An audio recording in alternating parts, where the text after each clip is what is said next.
Assalamualaikum warahmatullahi wabarakatuh. Perkenalkan, nama saya Anissa Diasana dengan NIM 22020850 kelas 03. Pada kesempatan kali ini, saya akan mempresentasikan tugas analisis video yang berjudul Perundungan dan Kasus Pembakaran Sekolah SMP oleh Siswa di Temanggung, Jawa Tengah.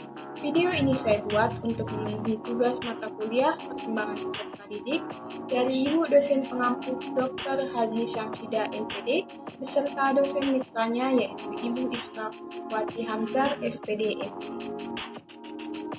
Baik, pokok pembahasan kita kali ini mengenai analisis video yaitu yang pertama ada penyebab dan kronologi kasus. Kedua, ada teori yang mendukung. Ketiga, estimasi solusi. Dan yang keempat, ada kesimpulan. Baik, kita akan masuk pada pokok pembahasan selanjutnya, yaitu latar belakang. Kita akan membahas mengenai penyebab terjadinya kasus, yang mana awal terjadinya kasus kebakaran sekolah SMP di Temanggung, Jawa Barat oleh siswa yang tersendiri terjadi disebabkan oleh siswa yang sakit hati karena kerap dirundung oleh teman-temannya menggunakan bahasa yang tidak baik dan juga menggunakan nama orang tua. Selain itu, dia juga merasa tidak dihargai oleh gurunya dan merasa tidak diperhatikan. Sebenarnya, kasus ini tidak harus terjadi jika pendidik dapat membaca psikologis anak yang sudah merasa tidak nyaman dengan keadaan sekitar. Awal mula kejadian kebakaran sekolah SMP ini terjadi pada hari Selasa, tanggal 27 bulan 6 tahun 2023 lalu. Siswa kelas 7 berinisial E tersebut disebut telah menyiapkan bahan bakar yang digunakan untuk membakar sekolahnya sejak sepekan sebelum kejadian. Dia membuat benda menyerupai molotov dari botol bekas yang diisi cairan khusus yang dicampur dengan gas sebagai pemicu api.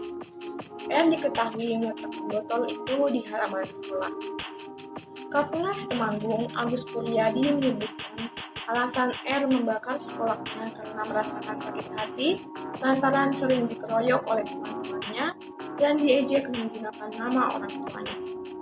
Selain itu, dia juga merasa tidak dihargai dan tidak diperhatikan oleh gurunya di sekolah. Akan tetapi, Kepala Sekolah SMP Negeri 2 Pringsurat, Bejo Pranoto menyebutkan kepribadian R kerap mencuri perhatian gurunya, tanpa menerangkan tindakan perundungan yang dialami R selama ini. Untuk kasus pembakaran sekolah di Temanggung, Jawa Tengah, Ubaid meminta sekolah untuk mengungkapkan para pelaku perundungan terhadap R agar menjadi pembelajaran di masa mendatang.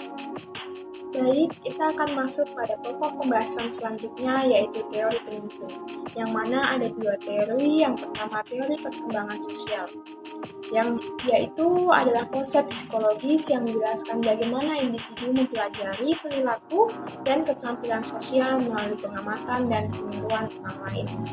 Teori ini menyatakan bahwa pembelajaran sosial merupakan aspek penting dalam perkembangan manusia karena kemungkinan individu memperoleh pengetahuan dan keterampilan yang tidak selalu bersifat bawaan atau instinktual. Dalam kasus ini, siswa pembuli mungkin saja sering melihat kejadian bullying di sekitarnya dan kemudian mencontoh perilaku tersebut. Hal ini dapat terjadi karena kurangnya pemahaman dari pendidik kepada peserta didik tentang kasus perundungan di sekolah. Nah, teori pendukung yang kedua adalah teori kecerdasan emosional.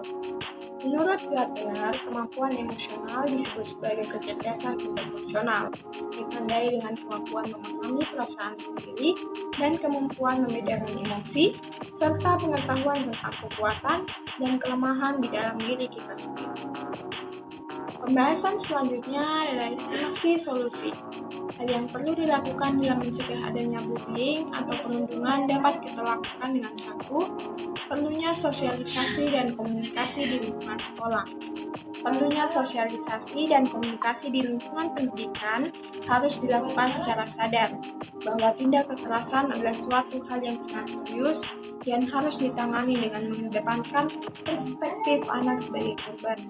Menghilangkan perundungan di sekolah penting untuk kunci pembelajaran yang lebih sukses.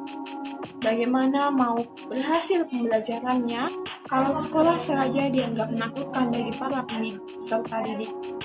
Tapi lebih dari itu, para pendidik yakni guru juga harus belajar tentang bagaimana menangani kasus pengaduan siswa dengan serius. Sebab masih saja ada guru yang menyepelekan kasus perundungan di sekolah. Keenam, tanggapi tindakan bullying dengan serius. Caranya dengan melaporkan tindakan perundungan pada pihak yang berwenang. 7.